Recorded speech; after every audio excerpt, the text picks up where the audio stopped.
Hello everyone, Radhe Radhe. तो कैसे हैं आप सभी? आई होप सभी अच्छे ही होंगे, स्वस्थ होंगे, मस्त होंगे। और मैं भी बहुत अच्छी हूँ। और मैंने गेहूँ धुल दिया था और इसको मैंने ऐसे ही रख दिया था। और मैंने फिर इसके बाद में सब घर के मैंने काम किए। और गेहूँ अगर अब ऐसे ही थोड़ी देर रखा रहा ना तो गेहूँ जो है ना ये फूल जाएगा।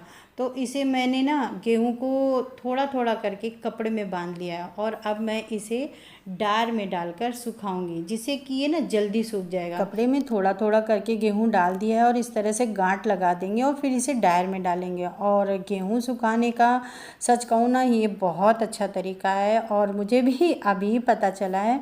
और ये मौसम भी ऐसा है कि कब पानी गिरने लगे पता ही नहीं चलता है। तो अगर गेहूँ ज़्यादा गीले रहेंगे, नम रहेंगे तो वो ना सूखेंगे नहीं। और गेहूँ का अगर पानी सूख जाता है और गेहूँ थोड़ा सा भी हल्का गीला रहेगा तो इनको सूखने में ज़्यादा समय नहीं लगेगा। और गेहूँ में अगर पानी होता है तो नहीं सूखते हैं। अगर हल्का सा नम होता है तो 1-2 दिन की धूप में ही गेहूँ बहुत अच्छे से सूख जाएगा, पिसाने वाला हो जाएगा।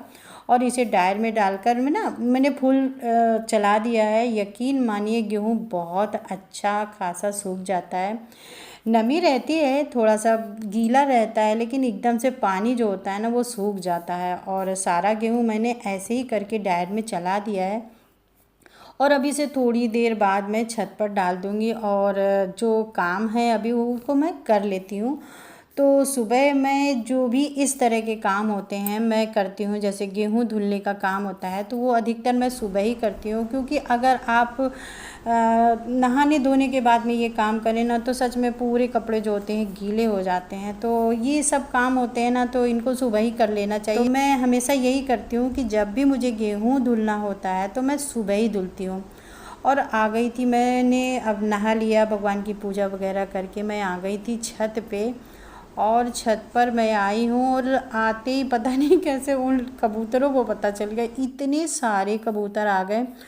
मैंने फिर गेहूँ नहीं फैलाया, मैंने थोड़ी देर गेहूँ को बस वैसे ही रख दिया और मैं नीचे आ गई और थोड़ा बहुत अपना काम किया।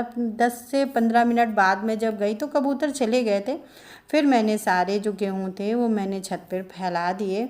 और ये 4 बजे तक गेहूँ मेरे ऐसे ही फैले रहे। फिर 4 बजे के बाद में क्या ही मौसम हुआ है, क्या ही बादल आए हैं, मतलब इतने ज़्यादा घने बादल हो गए। और फिर पता ही नहीं चला कि धूप कहाँ चली गई। और काले बादल फिर जो बरसे हैं कि 2 दिन तक बरसे।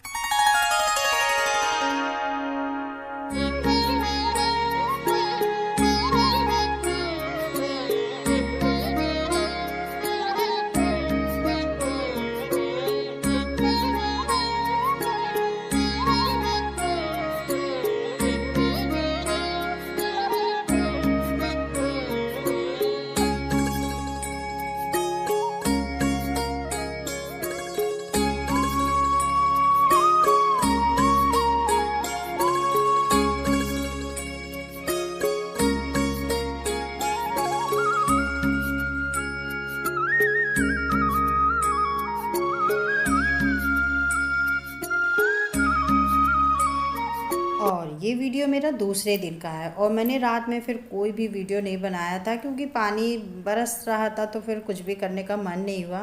और ये सेवई मैं ना ठाकुर जी को भोग के लिए बना रही हूँ। पता है घर में कल मैं दूध गैस पे रख के भूल गई और सारा दूध मेरा जो है ना गिर गया। और दूध मतलब दूध देखते रहो, अगर ज़रा सा भी आपकी नज़र हटी ना तो दूध तुरंत गिर जाता है। और मेरे साथ ऐसा ही हुआ कल, सारा दूध गिर गया। सच में ना दूध का गिरना अच्छा नहीं होता है। अब जब गलती से गिर जाए तो कोई क्या ही करे।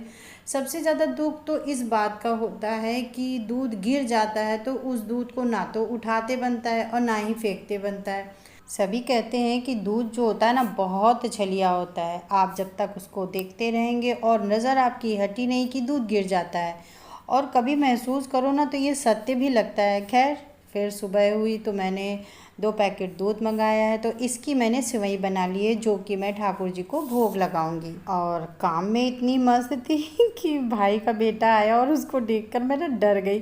तो मैंने उसको डांटा भी कि तुम इतने चुपके से क्यों आए हो। तो खैर वो कुछ बोला नहीं, वो अपने काम पे लग गया था क्योंकि उसको थोड़ा सा काम था।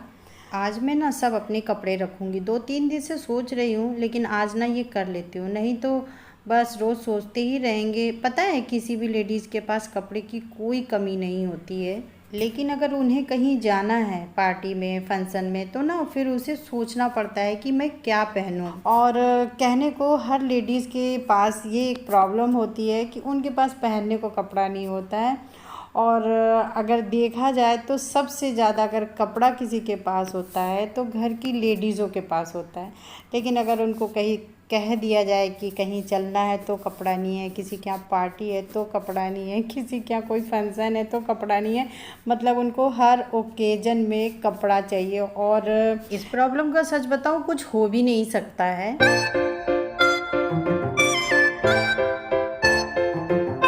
सच में अच्छा बनाना कुछ भी हो तो ना समय लगता है, और जब हमें उन कामों में सफलता नहीं मिलती है और कहीं ना कहीं मन बड़ा ना उदास हो जाता है। लेकिन अपनी सफलता को और अच्छा बनाने के लिए हम जो मेहनत करते हैं ना, पता है यही हमारे जीवन का सबसे बेस्ट पार्ट होता है। क्योंकि धीरे धीरे ना हम उन गलतियों की तरफ ध्यान देना शुरू कर देते हैं जो हमने की होती है, पर पता नहीं होता है जब गलतियां दिखती हैं तो उन्हें सुधारने का प्रयास करते हैं। और जीवन किसी का भी सच कहूँ ना आसान नहीं होता है, कठिनाइयों से भरा होता है। और हम सक्सेस तो देखते हैं लेकिन उसके पीछे की गई मेहनत तो हमें दिखती ही नहीं है। और आप जब मेहनत करते हो ना तो एक दिन वो ना मेहनत रंग लाती है, और जो आपको नहीं दिखाई देती है लेकिन सबको दिखाई देती है। कोई काम करने के बजाय आप बैठे बैठे सोचो कि करना है, वो काम करना है, और कभी नहीं हो पाता है। लेकिन अगर आपने सोच लिया, निश्चय कर लिया कि करना है, तो फिर वो काम बड़ी आसानी से और समय से पहले हो जाता है। और इंसान सोचता रहता है, सोता रहता है, समय को बस किसी तरह बर्बाद करता है। और एक समय ऐसा भी आता है ना कि वही समय फिर आपको समय ही नहीं देता है कि कुछ भी आप कर सको, कुछ भी आप सोच सको ना। इसलिए ना समय को सम्मान दो, उसकी इज्जत करो, क्योंकि आपके द्वारा समय का उपयोग ही समय पर आपको इज्जत दिलाता है जो कोई नहीं दिला सकता है, और आपको वो मुकाम भी दिलाता है जिसके आप हकदार हो। जीवन में वो कभी भी दिन ना आए जो आपको किसी की हेल्प की ज़रूरत पड़े। मैं तो यही ठाकुर जी से प्रार्थना करती हूँ कि मुझे अपने ठाकुर जी पर इतना विश्वास है, क्योंकि उनकी भक्ति के बिना तो मेरा कोई भी अस्तित्व नहीं है। बस ठाकुर जी हमेशा मेरे साथ रहें। सुख दुख तो देखिए जीवन में आता जाता रहता है, ये दो एक ऐसे पहलू हैं जो इंसान के साथ ही रहते हैं।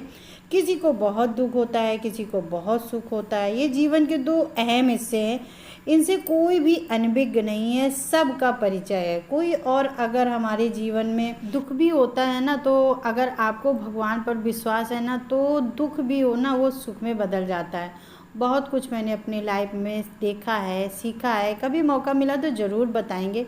और किसी का जीवन परफेक्ट नहीं होता है, सबके जीवन में ऐसा होता है, पहले बचपन होता है, फिर हमारी शादी होती है, हमारा परिवार होता है, और हमें उस परिवार में मैनेज करना होता है। हम भी किसी के माता पिता बनते हैं, तब शुरू होता है जीवन का असली परीक्षा। देखिए प्रयास तो हम सभी करते हैं, और धीरे धीरे हमसे परिवार भी मैनेज होता जाता है, और हम अपने परिवार में इतना बिज़ी हो जाते हैं, और अपने परिवार में, अपने घर में ही खुशियाँ ढूंढ लेते हैं, और बहुत खुश भी रहते हैं। और 1-2% लोग ऐसे होते हैं जो बहुत परफेक्ट होते हैं, जो हर चीज़ को बहुत अच्छे से मैनेज कर लेते हैं अपने जीवन में, बिना एक्सपीरियंस के भी वो सीख जाते हैं। और ये 100 में से 1-2% ही ऐसे लोग होते हैं, वरना ऐसा ना बहुत कम हो पाता है। बाकी हर व्यक्ति जीवन में बिना एक्सपीरियंस के कुछ भी नहीं सीख पाता है। और जब कुछ चीज़ें बिगड़ती हैं तभी हम उन चीज़ों पर ध्यान देते हैं,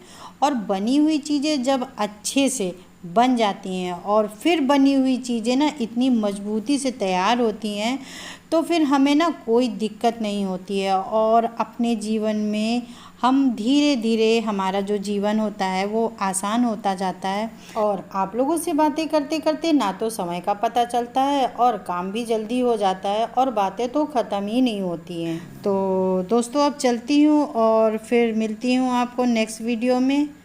आपको हमारा वीडियो कैसा लगा है? अगर अच्छा लगा है तो प्लीज़ लाइक करिएगा। राधे राधे।